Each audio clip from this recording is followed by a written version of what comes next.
if you have the right kind of habits of saving money, setting it aside. If you have the right kind of limits so you don't overspend and end up really mortgaging your future. That's not what you want. You want to be building a future. And so financially successful people have habits of saving. They have limits to spending.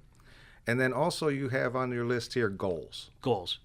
Goals is what motivates us. Yeah. You know, goals is the everybody's fire. favorite, right? Yeah. You know, when you have goals, that's what gets you waking up in the morning, showing up for work and doing your best job at work, because you have these other goals that are just way more important.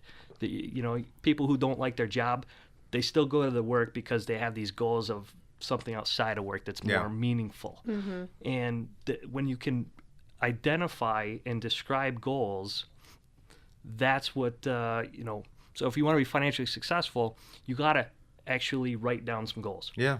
If you don't have any goals, it's kind of like the... And for me, numbers on a page, those are goals. Mm-hmm. But I like to put visual images with them.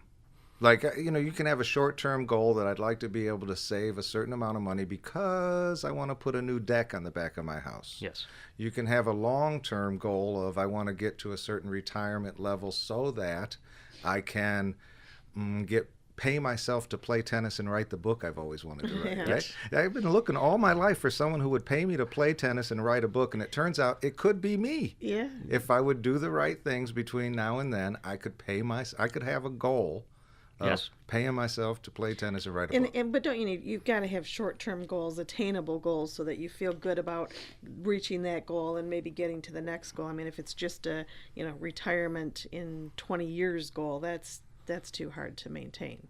And goals, they need to be attainable, correct? Mm-hmm. And they need to be measurable.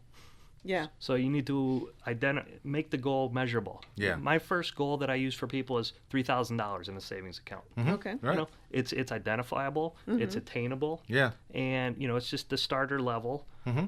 But it's a hard number, and people can. It's within sight. Right. It's within sight, and it's you put a little work in there to get there, and you feel like you accomplished something. American Dreamer, you're listening to Michigan Real Talk.